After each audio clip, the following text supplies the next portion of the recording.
ketinggian.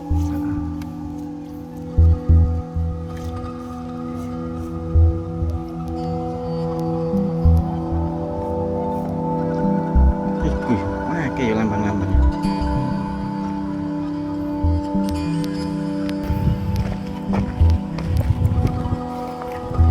Ada berapa ini sih? Harusnya ada 8, Oh, tapi yang tampak baru 7 karena yang satunya kemungkinan di dalam. itu. Oh, di tengah. Ini Mas Bro. Yang ini. Ini batunya. Oh. Nah, ini yang nanti minggu kedua mau kita buka, mau kita tampakkan full motif ini. Ini kan motifnya belum jelas nih. Ukiran itu. Relief ini. Relief. Ini belum jelas. Jadi harus kita bersihkan dulu semua batu penutupnya. Nanti kita buka. Oh, gitu. Kita buka. Asumsinya batu ini adalah batu di 8 penjuru mata angin.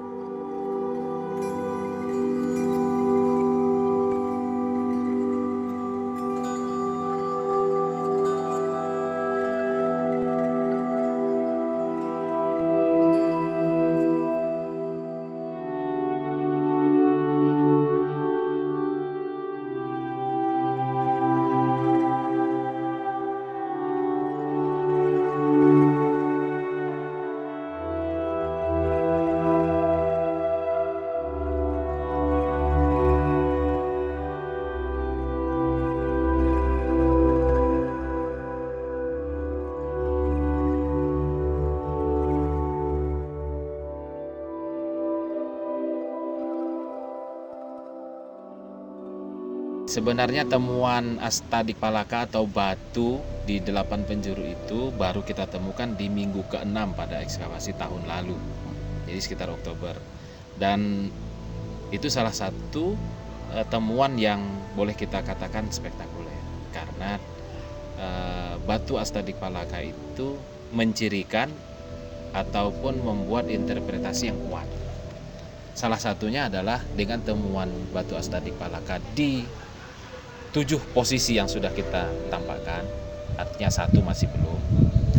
Di 4 penjuru sudah kita lihat ada batu Astadipalaka itu, dan di setiap antara sudut, yaitu di sisi utara, timur, dan selatan juga sudah kita lihat. Ini salah satu interpretasi kuatnya adalah menandakan bahwa bangunan ini diperuntukkan bagi bangunan suci untuk pemujaan. Nah, itu yang sangat penting. Artinya memang pendermaan untuk raja ataupun tokoh utama itu memang sudah kuat dengan dibuktikan salah satu temuannya yaitu batu Astadipalaka ini. Nah, tapi terkait relief ataupun bentuk ataupun lambang ikon dari setiap batu itu memang sampai sekarang belum kita perlihatkan secara jelas karena butuh waktu. Dan di tahun 2021 nanti di minggu kedua ekskavasi akan kita coba membuka setiap batu Astadipalaka sebagai kebutuhan rekodnya, dokumentasi, yaitu menyangkut ikon ataupun lambang dari setiap batu itu. Apakah perbedaan, adakah relief-relief yang spesial dari setiap batunya. Nah, asumsi kami setiap batu ini mempunyai ikon yang berbeda, menyesuaikan dengan ikon atau lambang setiap dewa 8 penjuru mata angin itu. Nah, hanya saja belum bisa kita tampakkan karena memang aspek kita pada minggu pertama adalah test pit pada luar situsnya, yaitu untuk persiapan pengembangan ke depan. Nah, minggu kedua nanti fokus kita adalah penggalian di dalam, sekaligus ada tim yang nanti khusus untuk menunjukkan ini.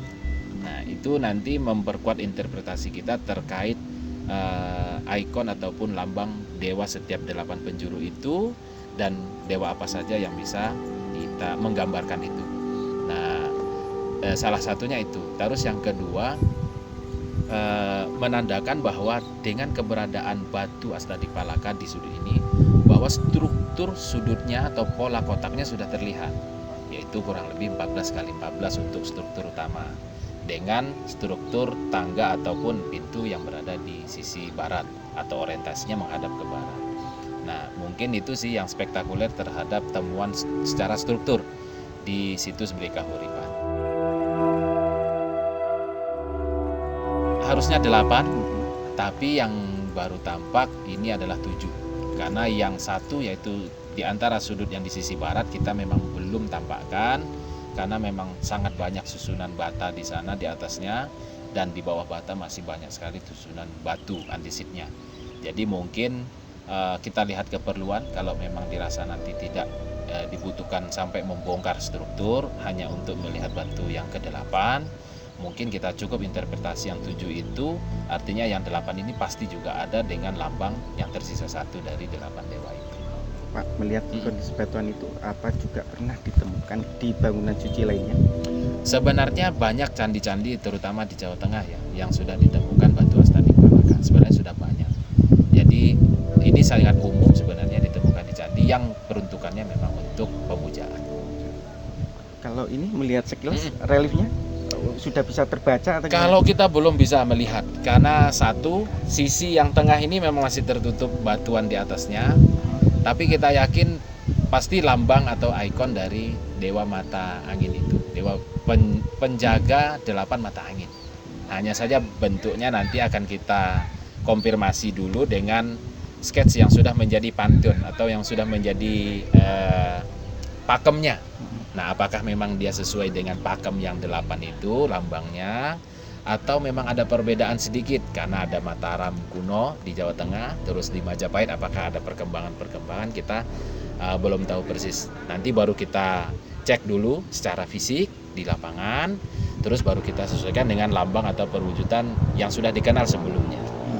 Pak, dengan adanya batuan itu Pak ya, apa bisa dipastikan kalau situs ini tempat pendarmaan atau pemujaan atau seperti apa Pak, bangunan suci seperti apa? Paling tidak mengarah ke situ, karena salah satu komponen terpenting adalah adanya perwujudan dari 8 dewa penjaga mata angin, yang di tengahnya itu adalah dewa utamanya, yaitu bisa saja menjadi Siwa atau Wisnu.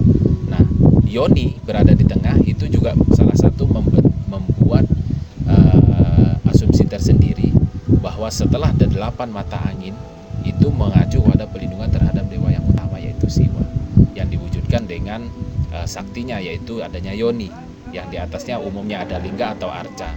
Nah, inilah yang menjadi penguat bahwa memang 8 penjuru mata angin ini sudah dijaga dengan pelindungan dewa yaitu astadik palaka itu, diwujudkan dengan batu yang berada di sudut dan juga di antara sudutnya, dan dewa utamanya tetap berada di tengah yang sudah diwujudkan dengan saktinya yaitu adanya Yoni, yang selalu Siwa itu berada di atasnya, entah dalam bentuk lingga atau dalam bentuk